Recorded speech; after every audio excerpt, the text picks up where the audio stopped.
All right, hi everyone. I'm Jake Semino, and I'm going to be doing my movie review on The Fencer. So just to start, I'll give a list of the characters. So first we have Endel Nellis, who is the main character, and he's the sports instructor who starts the fencing club, and he's seen on the movie poster on the right. Next, we have Martha, who is the other student who is in the movie poster who Endel is helping, and so she is the student who first shows interest in fencing. She sees Endel practicing in his studio, in the studio where he teaches the physical education classes. And so she wants to know what he's doing and is interested in it and wants to learn how to fence. And so that gives Endel the idea to start the club.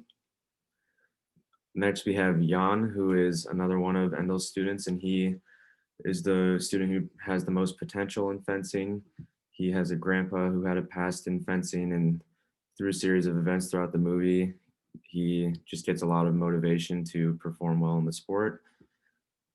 Next, we have Kadri, who is another teacher at the school, and she is a character who Endel forms a romantic relationship with. Next, we have the principal, who's the antagonist in the film, and he disapproves of Endel's fencing club and does whatever he can to stop it and begins to become a little suspicious of Endel's past. And so what he does is he uses the principal assistant to help him try to uncover whatever Endel is hiding. And then finally we have a minor character, Alexi, who is Endel's fencing coach. So just to give a plot overview, this film is based on a true story. And at the beginning, we get a little background information that tells us that Germany occupied Estonia during World War II and drafted Estonians into the German army. And so this film takes place in Soviet Estonia in the early 1950s. And it tells us that the Soviet Union invaded Estonia at the end of World War II, and Estonian men became enemies of the people and were hunted by Stalin's secret police. So Endel is one of these men, and so he runs from Leningrad and decides to hide in Haapsalu, where he takes a job as a sports instructor at the Haapsalu Secondary School number 2, the full name of the school. And so Nellis, through the inspiration of Marta, he decides to start this fencing club, and it's actually well received by the children. He shows up on the first day to a full room, and he's a little caught off guard. He didn't think that many people would be interested in it. But the principal, as I mentioned, does not like the fencing club and attempts to shut it down. And he begins to become suspicious of Endel's past. Um, and he even holds a school board meeting with all the parents to discuss the fencing club. And the whole goal there is to kind of prove to Endel that parents might not like what he's doing there, but um, the parents actually end up supporting Endel and actually like the fencing club and what he's doing. And one parent even mentions that her son really loves it. And the principal still announces that he's going to shut it down. But Jan's grandpa stands up and says that, well, it seems like the parents seem to like it, so I think we should take a vote. And fortunately for Endel, it received a unanimous vote to keep the fencing club around, so he's able to keep teaching it to the children. Um, and as this after this happens, the children find out about a fencing tournament that's going to be held in Leningrad. And obviously for Endel, that is not too good because that's where he fled from. And so he tells the children that they can't go. He just says that there's going to be a lot of bigger schools there, a lot of teams that have been practicing for a lot longer than them, and they just wouldn't be able to compete.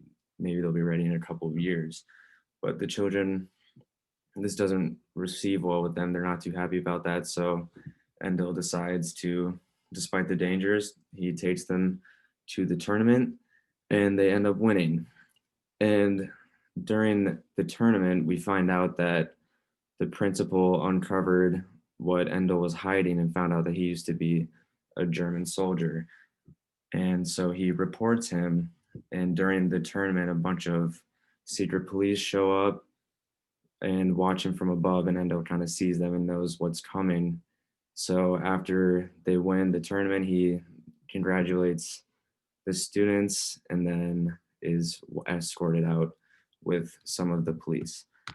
And then we find out that after Stalin's death in 1953, he is released and is able to go back to the school and the children. And like I said, it's early 1950s, so the death of 1953 was not too far after. And so when he's free, you can see that with the student's age, not too much time has passed. And then we see that the fencing club continues to exist today.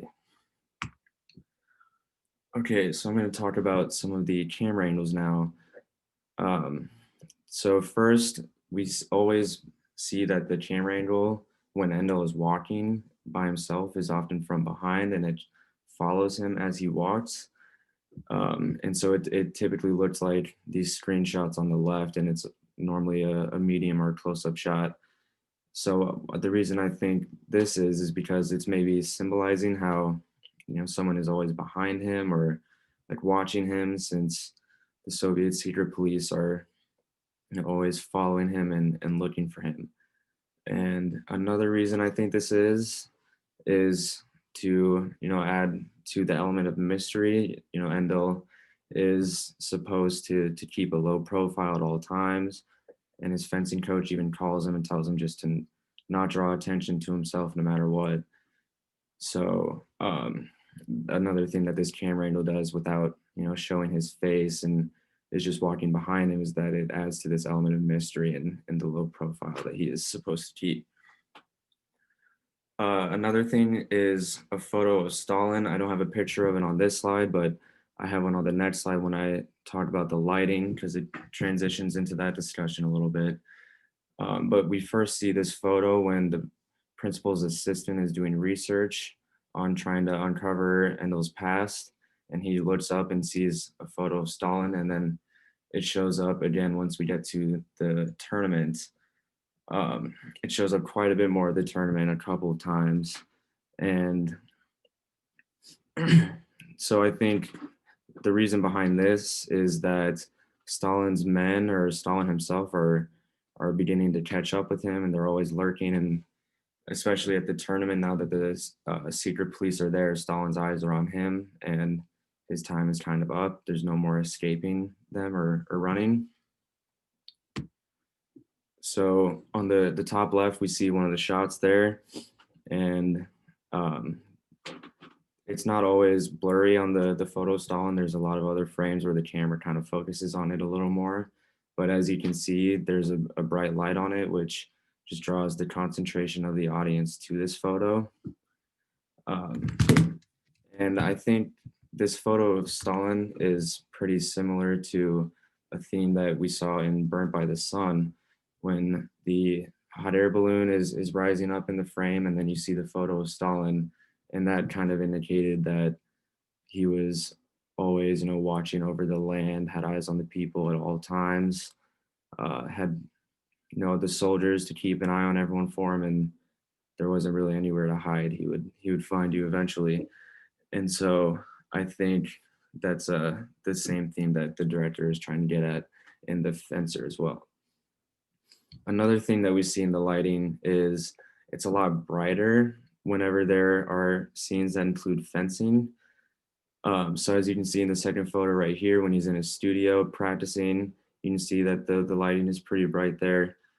And so I think the reason behind this is that he, can't really live a normal life and is constantly in hiding from the Soviets, and, is just always living in the dark. But fencing can kind of serve as, a light in his life, and he has a passion for it. And when he's fencing, he's, not really thinking of hiding and the risk of being captured. And so like all the stresses of being looked for are kind of forgotten about. And so it can just seem like he has a normal life. And so he's happy when he's actually doing this. And we see this also throughout the film as his relationship with Kadri develops. So that you can see on the third photo, the lighting is a bit brighter there than it was in the previous slide when he's walking outside. In the previous slide with the camera angles, it was a little bit darker, it was dreary. And so you can see the contrast here with the brighter lighting and the beautiful scenery and all the flowers. So um, what I think, yeah, the director does this because, you know, when he's fencing and when he's with Kadri and the children, even the lighting is always a lot brighter um, just to show the fact that when he's with them and doing what he loves, then he's happy and doesn't have to worry about being captured. And another thing with the lighting, I want to look at the final scene, which has this. I have a screenshot of that on the bottom left. And so this is after Endo is released from the prison and he gets off the train. And Kadri and the students greet him, and then he walks off. And the last shot is them walking into the bright, concentrated area of light right there, seen in the photo. And so I think the reason behind this is that he's free now and, you know, doesn't have to worry about being captured anymore. And he's just walking forward towards his bright future where he can just focus on fencing with the kids and his relationship with Kadri and just have a happy ending. So overall review, received 85% from Rotten Tomatoes and 7.1 out of 10 on IMDb. So it was pretty well received. For my rating, I would have to agree with Rotten Tomatoes. I gave it an 8.5 out of 10. So I just have one critique on it, and that is after Marta got the final point and won the tournament for the school, they didn't seem to celebrate too much. She just kind of smiled, walked back to the team, and they all like smiled a little bit and shared a little hug, but it's not what you would expect out of a big like underdog story. And so I thought that was a little anticlimactic, but that's the only thing that I didn't really like from it. I was a little critical going into it, a little skeptical because I was never too into fencing, don't really know the first thing about it, but I was pleasantly surprised. I thought this film, it wasn't too slow. It had some action and suspense towards the end, which is something that we haven't really seen too much in this semester. And so I do say that this is probably my favorite film that I've watched so far this semester. And I think it's leans more towards like an American style type film than Russian. And if I had to compare it to an American movie, I would say School of Rock. They're not direct parallels by any means, but there are a lot of key similarities. They include, you know, a man teaching something that he's passionate about to a group of students while also hiding from something. And then there's a big competition that they prepare themselves for and face roadblocks on the way, but overcome them and end up, you know, impressing some people. And whoever disapproved of them before sees their performance in the tournament and has a change of heart. So the principal, although he did turn in Endel, he watched the children perform the fencing from above, and by the end, he was cheering for them and smiling. And so he changed his mind, and then that's why by the end of the film, when Endel was released, the fencing club was able to continue and continues on today. So I think if you like School of Rock, then you'll probably enjoy this movie a lot too. And I loved it. So that's all. Thanks for listening to my review. Hope you enjoyed it.